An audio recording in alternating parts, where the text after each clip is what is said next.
उन्होंने 16 मार्च को ही मेरा ये मकान तोड़ दिया माँ का, और मेरी भी खादारी ज़मीन में 3 बीघा में जेसीबी चलाए, जीरा की फसल को नुकसान कर दियो और 10 खेजड़ी के पोड़ पाड़ दिए कि मुझे मेरे खेत की पाल को वापस दिलवाए जावे और मुझे जितना नुकसान हुआ उस नुकसान की भरपाई करवाई जावे। ये घटनाक्रम हुआ तो सबसे पहले आप अपनी समस्या को लेकर सबसे पहले कहाँ गए थे? यही एसडीएम पूनम चोइले जो बचाने में लगी है, सही ढंग से कार्रवाई नहीं कर रही है। इस मामले के बाद आर्थिक सहायता सरकार के द्वारा की गई थी, थोड़ी बहुत मदद की गई थी आपको?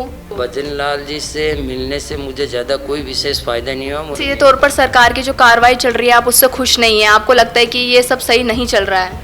हाँ, इस सरकार का प्रशासन पर ज़्यादा कोई विशेष कंट्रोल नहीं है, क्योंकि प्रशासन को बिल्कुल कोई इस सरकार का डर नहीं है। मैंने देख लिया, क्योंकि मैं साल भर से इस सरकार के पीछे घूम रहा हूँ कि एक सरपंच की आपसी रंजिश के कारण ये पूरी घटनाक्रम हुई है और मुझे एक आदमी को गांव में टारगेट करके मुझे बर्बाद कर दिया। मेरे बच्चों की पढ़ाई बर्बाद होगी, आज भी बर्बाद होती जा रही है। 15-20 लाख रुपए कर्ज लेके और मेरे ऊपर कर्जा कर लिया, फिर भी मुझे न्याय नहीं मिल रहा है। अब मैं जाऊँ तो कहाँ जाऊँ बताओ? इस देश में तो न्याय मिलने की कोई उम्मीद ही नहीं है। राजस्थान में तो न्याय के लिए आप भूल ही जाओ। नमस्कार, मैं स्नेहा और हमारे साथ मौजूद है पांचानाम जी। इनके सरकार से कुछ मांगे हैं, क्या कुछ इनका विवाद है, हम इनसे बात करते हैं और जानते हैं कि क्या ये चाहते हैं, क्या इनका कुछ विवाद है, विस्तार से इनके बारे में जानते हैं। नमस्कार पांचानाम जी। मेरा नाम पंचाराम है। पहले तो मैं मेड़ता सिटी गाँव आपके लिए है।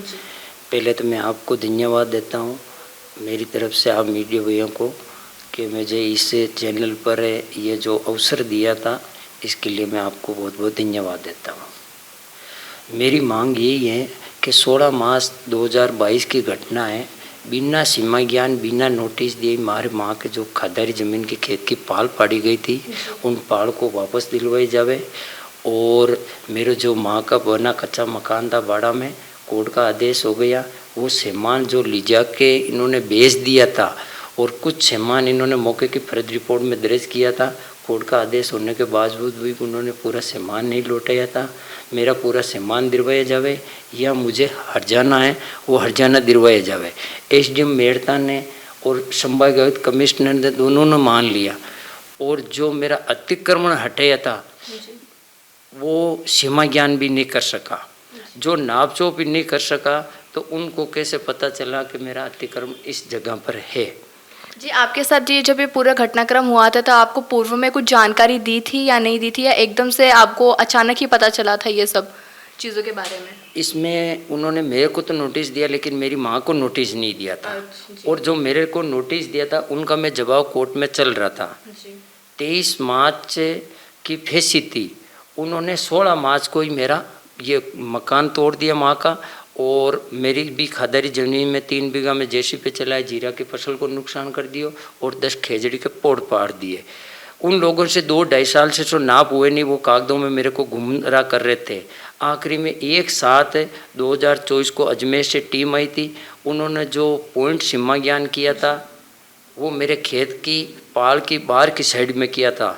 मेरे माँ के और मेरे दोनों के खेत की पाल के बाहर की साइड में चिन्ह अंकित किया, और भागीरथ ने जो 16 मार्च को चिन्ह अंकित किया था वो भी खेत की बाहर की तरफ से किया। तो मेरा कोई अतिक्रमण ही नहीं था।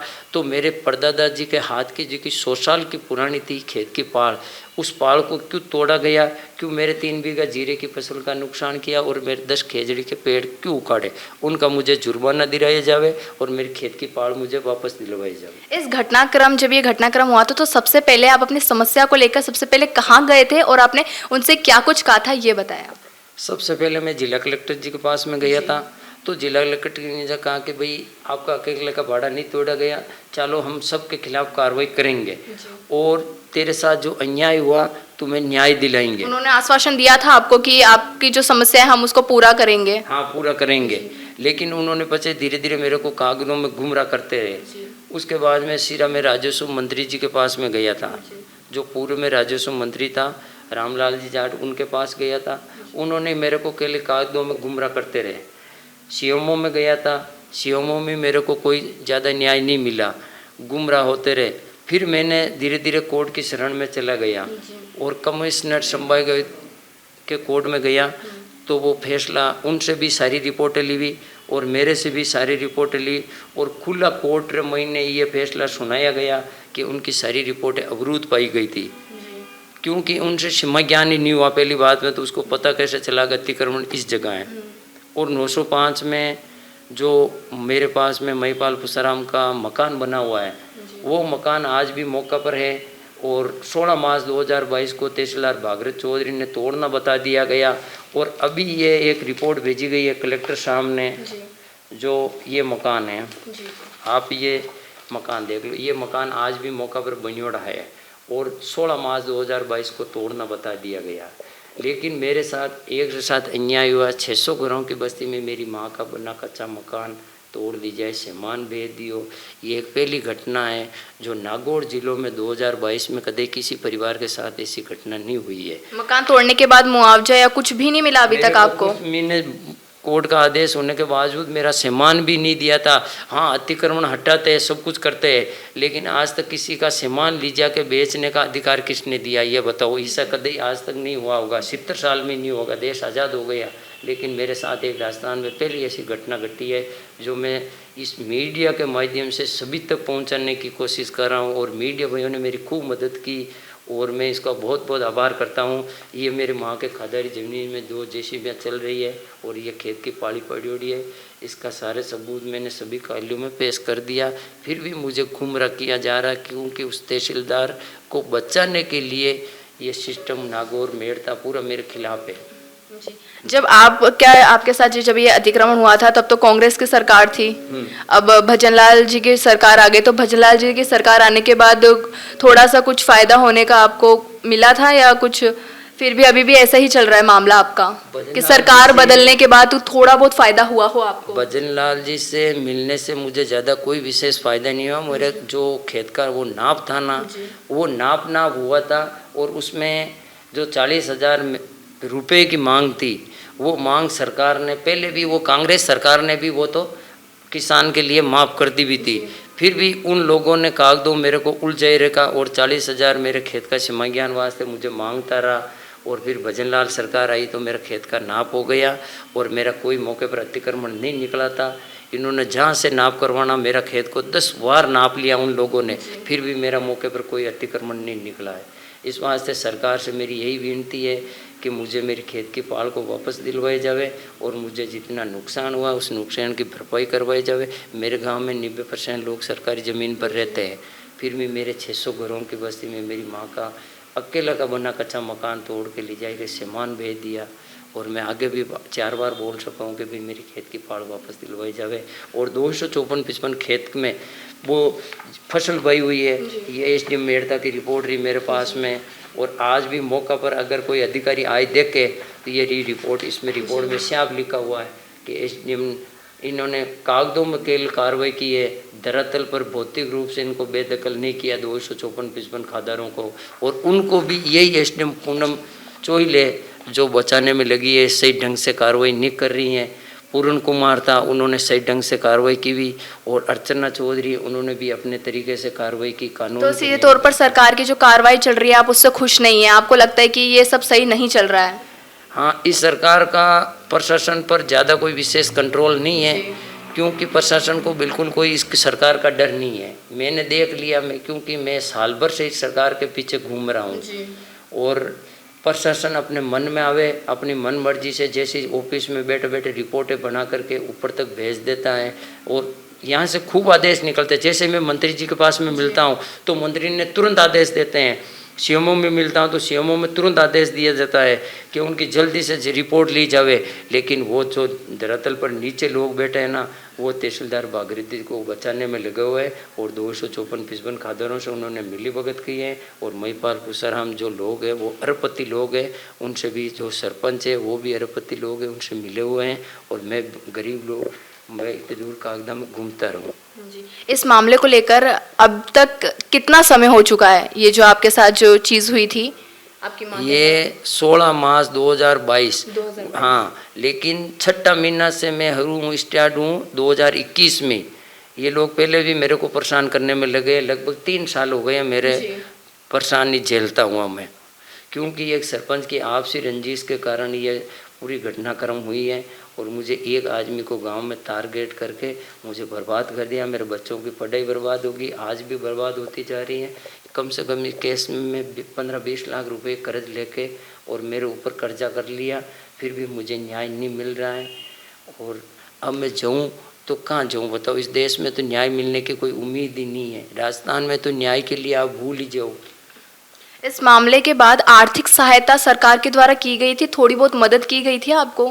हाँ, वो खेत का जो सीमा ज्ञान करवाया था ना, वो मदद सरकार ने की थी कि भाई इसका खेत का सीमा ज्ञान कर दो। लेकिन मेरी लड़ाई आई है कि जो मेरा अतिक्रमण हटाया था ना, वो तो मेरा खेत का सीमा ज्ञान भी नहीं कर सका। और उनके पास में सीमा ज्ञान की रिपोर्ट भी नहीं है, ना तो 905 की सीमा ज्ञान की रिपोर्ट है, ना मेरे खेत की सीमा ज्ञान की रिपोर्ट है। और 254-55 में 2 बार चिन्ह अंकित कर दिया सरकार द्वारा। एक तो 16 मार्च 2022 को किया गया था, और एक साथ 2024 को जो चिन्ह अंकित किया था और वहाँ पर मिट्टी डाली थी, फिर भी वो चिन्हों को पाड़ करके 254 खेत वालों अपने साथ में घर ले गया। और जो रेत थी वो रेत भी पहाड़ के अपने खेत में ले गया। बाकी मिट्टी सबन वो अभी यथास्थिति पर जमीन बयोड़ी है। ये वास्ते मैं वापस आई हूँ। मैंने सीएमओ में मिला हूँ, कई कर्मचारियों से मिला हूँ, नेताओं मंत्रियों से सब। अभी तक आप कितने कर्मचारियों और नेताओं से मिल चुके हो जब से ये पूरा मामला चला है? क्योंकि आपके मामले को काफ़ी समय हो चुका है। हाँ, मैं अपने मुख्य सचिव से मिला हूँ और राजस्व मंत्री जी से मिला हूँ, सीएमओ में भी मिला हूँ और इस घटनाक्रम की पूरी उसको कहानी भी बताई हूँ। लेकिन ये लोग मेरी कहानी समझते ही तुरंत आदेश देते हैं। लेकिन राहत की सूचना अभी तक आपको मिली नहीं, इतने हाँ, चक्कर काटने के बाद में तुरंत लिखता है कि भाई इसकी तुरंत रिपोर्ट मंगाई जाए। इन लोगों के एकदम हौसले एकदम बुलंद हो जाते हैं कि भाई ये इस प्रकार की घटनाक्रम क्यों हुई। लेकिन जो नीचे स्तर पर जो लोग बैठे हैं ना, वो इसको सबको गुमराह कर रहे हैं। उन्होंने मिली भगत कर रखी है और वो जो प्रभावशाली लोग हैं। लेकिन ये लोगों के अगर मन में जैसे ही मैं मेरी घटनाक्रम बताता हूँ वैसे ही इनका हौसला एकदम बुलंद होकर तुरंत रिपोर्ट मंगाता है।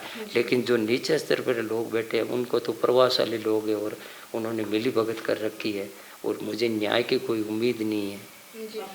तो अब क्या इस मामले में अब क्या चल रहा है?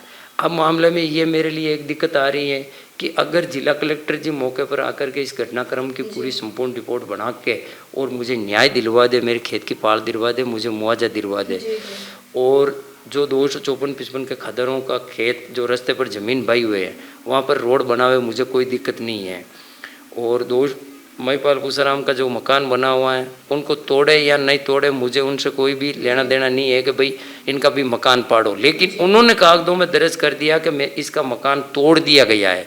तो मैं तो कहूँ भाई तोड़िए कौन, भाई तो मकान बनियोड़ा है नहीं, मेरा अकेला का तोड़िया नहीं 600 घरों की बस्ती में। और अब मैं कोर्ट में जाऊँ तो मेरे लिए 50,000 रुपये तो वकील फीस लेगा कम से कम। और फिर मैंने कोर्ट में जो राशि मांगूंगा तो उसकी राशि की अमानत राशि पहले जमा करानी पड़ती है। तो फिर मेरे लिए 1 लाख रुपए मैं कहाँ से लूँगा पहले ये बताओ आप। पहले तो मैं 20 लाख रुपए का बर्बाद हो गया, फिर 1 लाख रुपए और मेरे को लगागा, फिर कोर्ट में मैं वैसे ही कागजों में फिरता रहूँगा तो मेरे को न्याय कहाँ मिलेगा। तो ये थे हमारे साथ पांचानाम जी, और इनकी सीधी तौर पे बस ये एक ही मांग है कि जो इनके साथ जितनी भी जो चीज़ें हुई है उनका मुआवजा इनको मिले। जिला कलेक्टर से ये इनको जो बातें थी इनको सब ध्यान में रखकर और इनके जो भी अतिक्रमण हुआ है, जो भी चीज़ें हुआ है उन सबको क्लियर करें।